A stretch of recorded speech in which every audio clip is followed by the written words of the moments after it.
Welcome to Diplomacy in Mongolia, where we'll explore the dynamics of Mongolia's diplomatic engagements with its neighboring and third partner countries.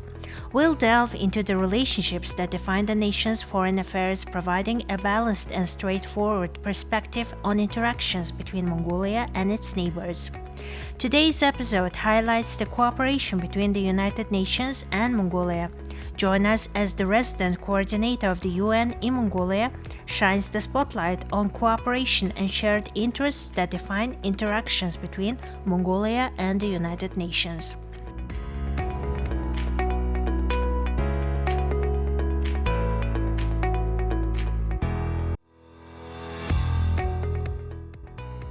Mr. Tapan Mishra has been the United Nations Resident Coordinator for Mongolia since September 2019. As the highest-ranking UN representative in Mongolia, he leads the UN country team in coordinating development initiatives. Before these, he served as the UN Resident Coordinator in the Democratic People's Republic of Korea from 2015 to 2019. Mr. Mishra began his UN career in 2003 as a UNDP Learning Advisor and Deputy Chief of the Learning Resources Center. He later became Director and Chief of the Learning Resources Center and held senior advisory roles, including with the Human Development Report Office and the Bureau of Policy and Program Support, before being appointed as the UN Resident Coordinator in 2015.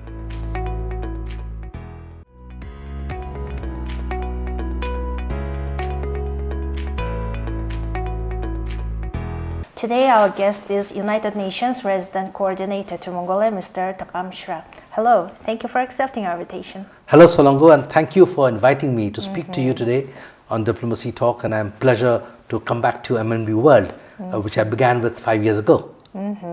As the year 2024 is approaching to its end, let's start our interview from talking about key achievements of the United Nations activities this year. Okay. Solongo, I think we've been working very actively with all stakeholders, with the leadership of the government. We have the overarching framework we work on is the United Nations Sustainable Development Cooperation Framework, or the UNSDCF, which has been signed in 2022, relevant from last year, 2023 to 27.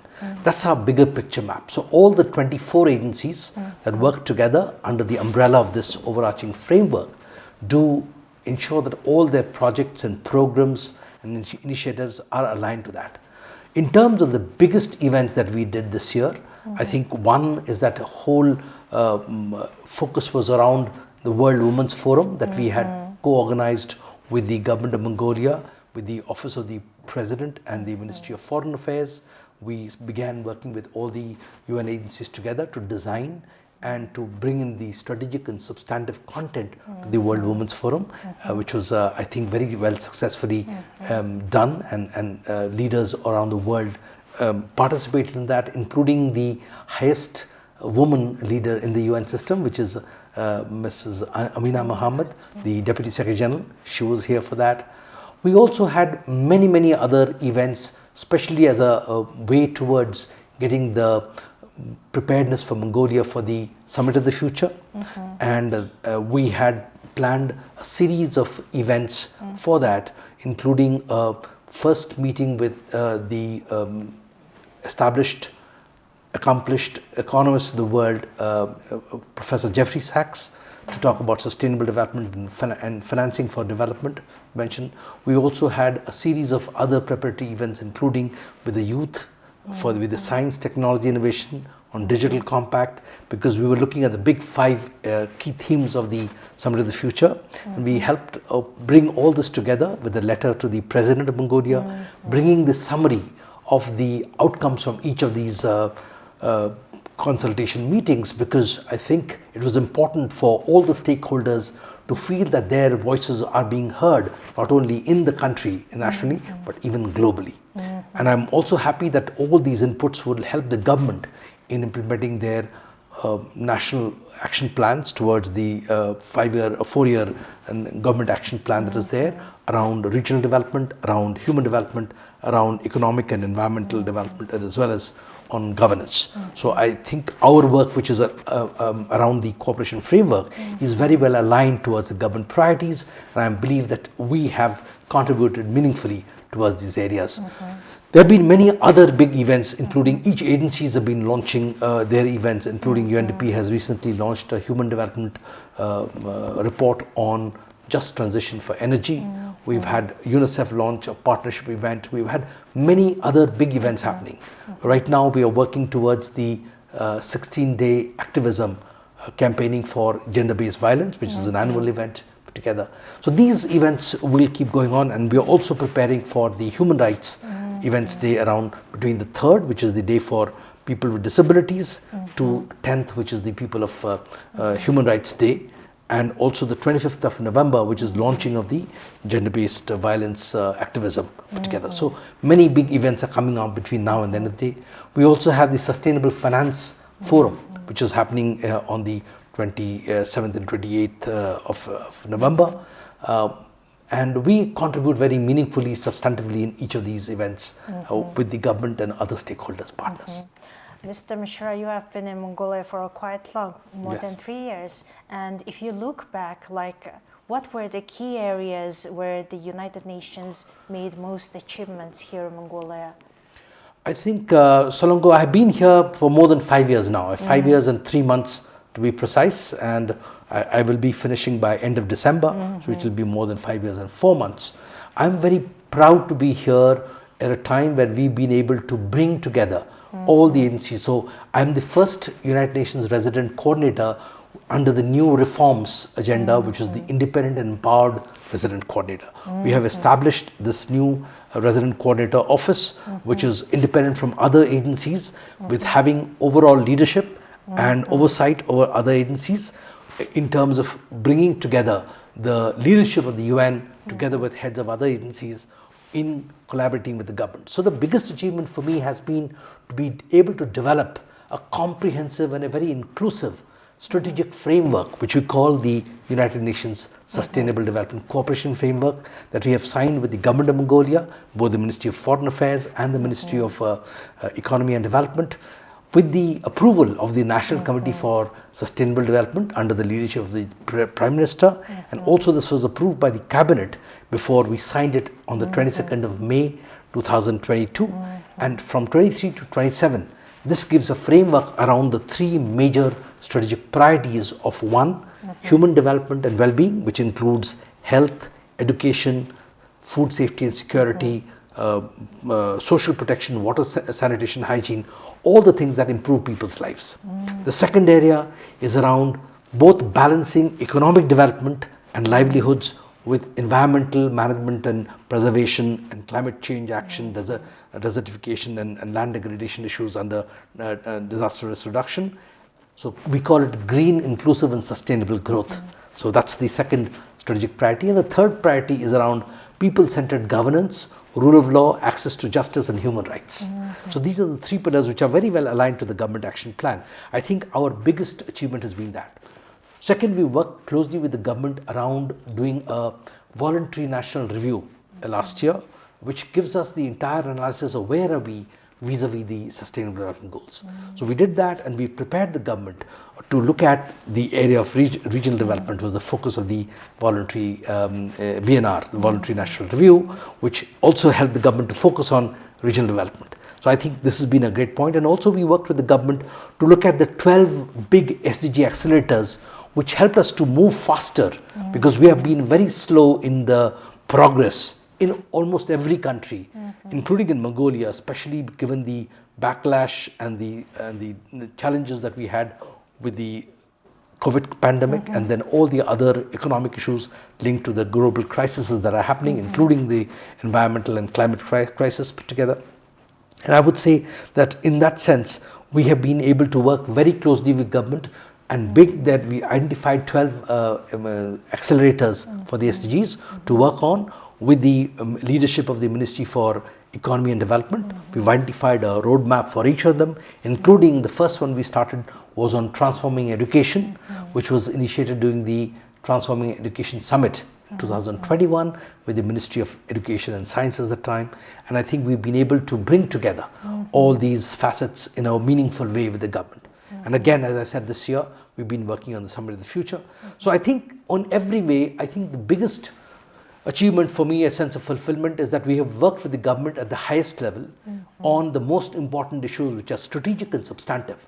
So we are not only doing projects and programs on the ground, which we are doing as well to demonstrate our impact on the ground with demonstrating how things can be done better.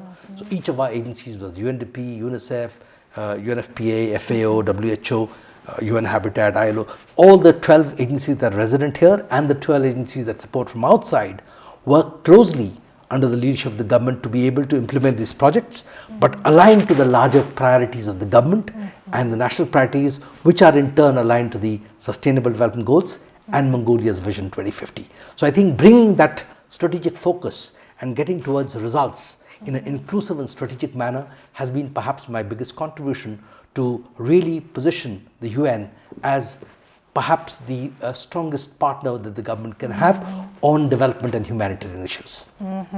Talking about the SDG, we cannot live without mentioning some issues that are very close to Mongolia, like air pollution and desertification. Would you share some programs or projects implemented in this direction in Mongolia? Sure. I think on the air pollution, there have been millions of dollars spent over the many years put together. Many reports, analysis, projects are happening still. There are many agencies that are putting various projects, including UNICEF has put projects called CHIPS, cooking, heating, insulation project in the Gairs. UNDP has done a project on heating in the Gair district using solar. And there are many numerous amount of projects put together.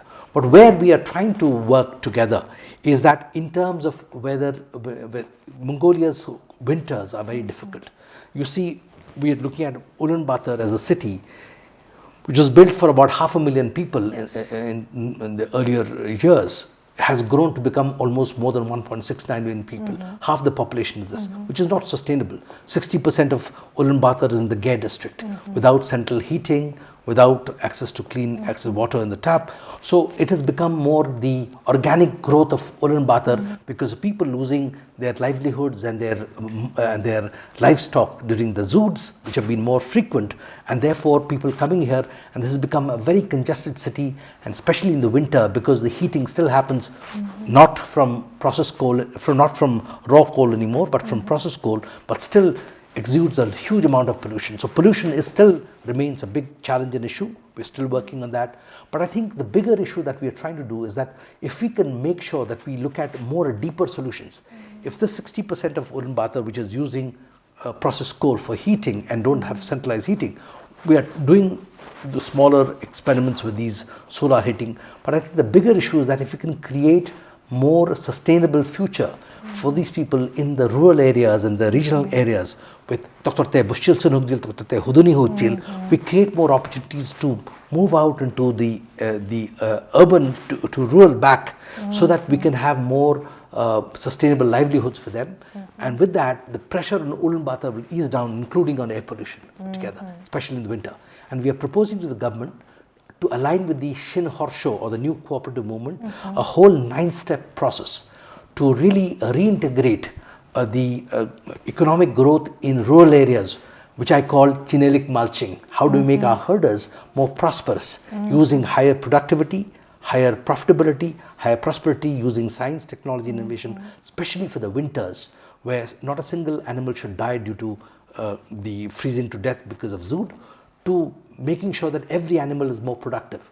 Is it not strange that a land of 3.45 million Mongolians with more than between 65 and 85 million livestock, we're still importing milk powder from not only Russia but New Zealand, which is unimaginable. We should be exporting high quality dairy products and meat and leather and cashmere and finished products to the world, to the export market, but we're still importing all those things here. So I think that whole transition to make value-added processing in the country more, because 85 to 90% of our cashmere and wool and other products are sold as raw material. Value-added processing is very minimal.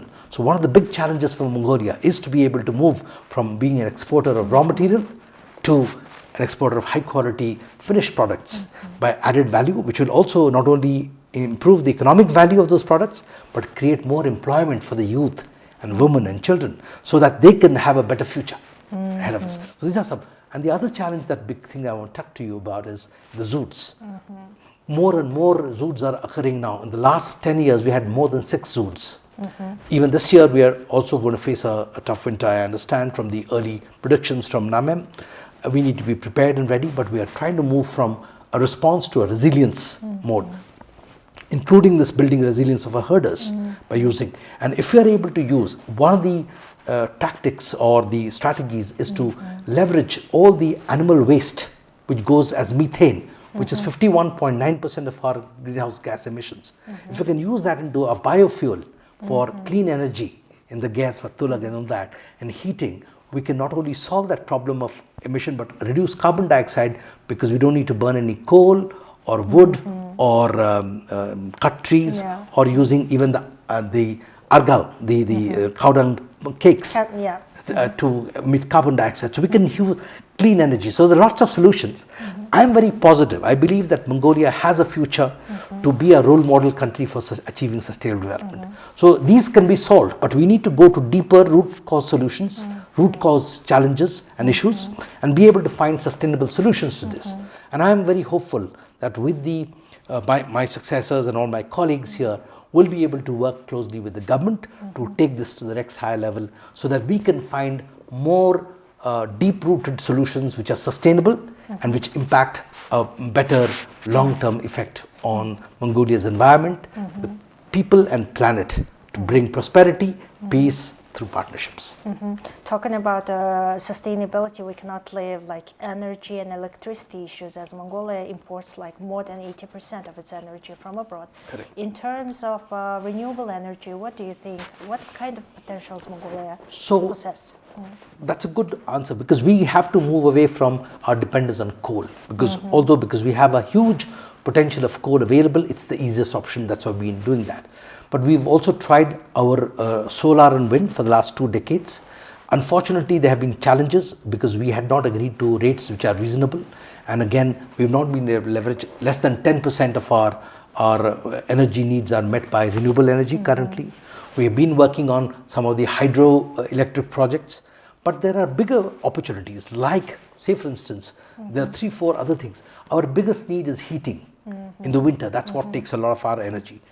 If I said that if we are able to move this 65 to 85 million livestock, and the biogas can become a huge source of energy for heating, clean energy for heating, and again we have 260 days to 300 days of Narni Geral, bright sunlight. We are in the land of open blue skies. Huxel Mektenger with beautiful Narni Geral. We should be able to leverage more of it. We have to overcome the challenges of the prices and the tariffs and the subsidies better. We are stuck in that quagmire of the subsidies and tariffs which are not market-based, which are not equitable. So we need to do that a little bit more balanced way. We need to do that very honestly and genuinely to also create opportunities for the rural poor and the urban poor to benefit from that. And also people who are living in the central district where heating is there need to pay more to be able to get the real market value cost of the heating, etc. So we have to be realistic. We have to be looking at. So there are opportunities. In addition to that, there are other opportunities also in terms of energy. We also have beautiful technologies like geothermal. Under the permafrost, under the cold surface, there is a boiling volcano and lava which is there. If we can use that heating for heating water, geothermal, that can be a huge source of renewable energy together. So we don't need to, because our biggest energy sources needs is heating in winter especially. We can do that. There are things like also opportunities of the uranium we have can be used for atomic energy, as a nuclear energy also, which needs to be, although it has to be very carefully done because it's also not a very low investment high. We have other options like green hydrogen and other green gases that we are looking at, possibly ammonia, where we can use these green hydrogen and other green nitrogen possibilities of where we can draw energy sources from. So there are other sources. We need to be much more smarter in our investment plans to be able to leverage that and not be dependent only on the coal-based projects. And therefore, the biggest challenges we import doesn't happen in summer. It happens in winter, which is the peak time need for heating. Yes. Right? So we have to be prepared for that part. How do we get more ready in terms of preparing for, and also today's world, we are also bringing a lot more battery storage, which has possibilities for heating, etc. So we have to find these different alternatives and bring out a strategic framework which gives us more sustainable and clean energy. As you prepare for the transitioning to your next career steps, what kind of advice would you give to your successor who will come to Mongolia?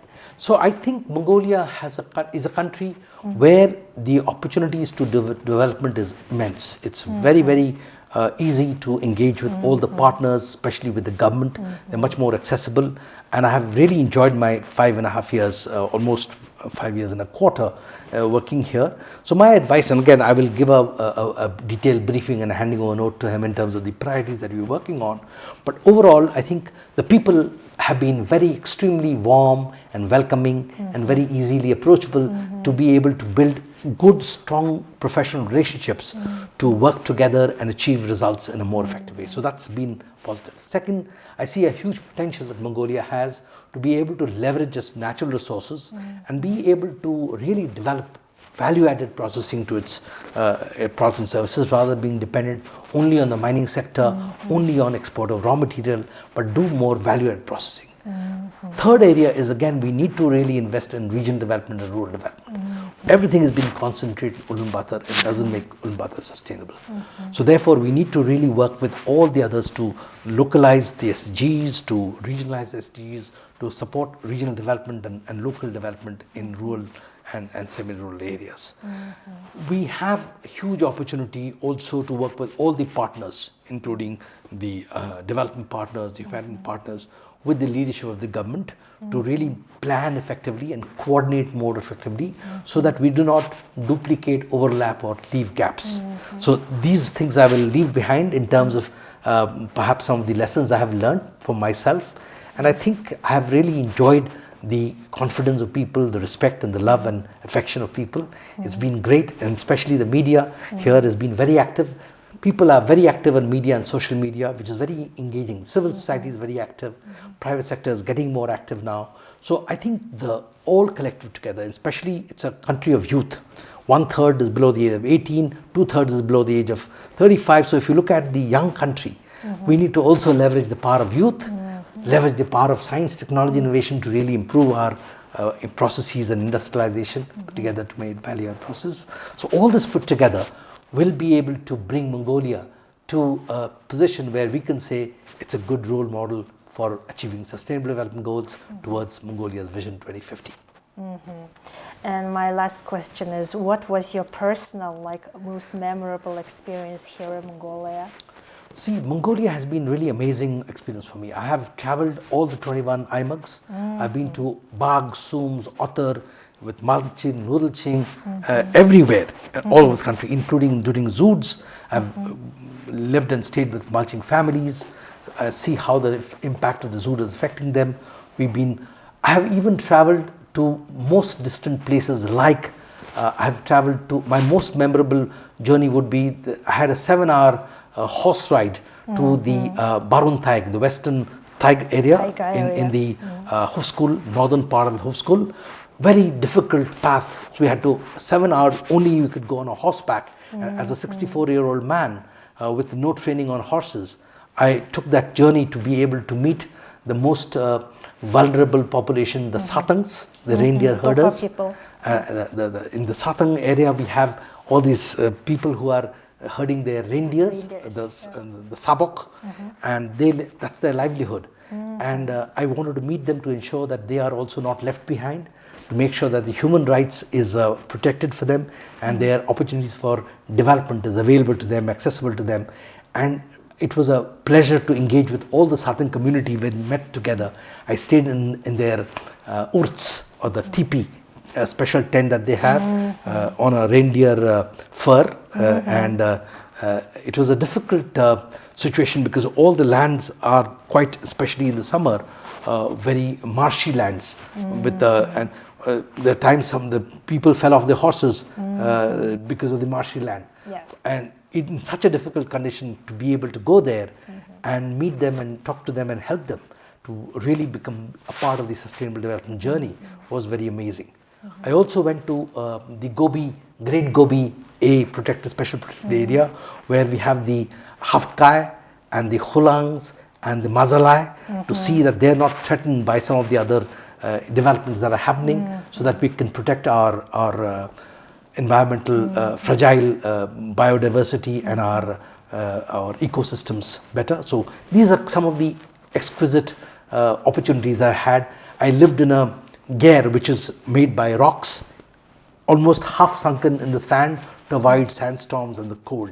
So I lived in a ger with all the people in one ger in our sleeping bags in a community with no so only a jorlong, no oil and chutsur. For a few days, for 3 or 4 days, I had to live like that without a bath. So this is very memorable experiences for me, but it was very interesting opportunities that I've enjoyed. So I will take these beautiful memories with me as I move from Mongolia, but Mongolia will always remain in my heart, because I keep saying Mongol hilt mitku, Mongol soil, Mongol chod jakom mitten, jak moitlaklo, mashik torte, zurte sedgalte Mongol, now also with a 7-hour horse ride, marte Mongol. So it's been a pleasure serving here in Mongolia. Well, we would like to wish you all the best in your future endeavors, and thank you for taking part in our program. Thank you, Solongo. Thank you for inviting me. It's a pleasure. This is my last, perhaps, interview with MNB World.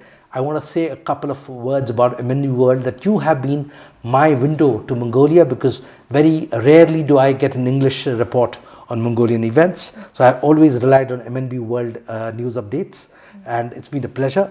And it's been a pleasure talking to you in MNB World and being a part of your shows. Thank you very much, Solongo, and wish you all the best in MNB World for even a brighter future ahead. Thank you very much. This was the latest episode of Diplomacy in Mongolia. We hope to see you again with more stories on Mongolia's collaborations, exchanges, and shared interests with its foreign partners.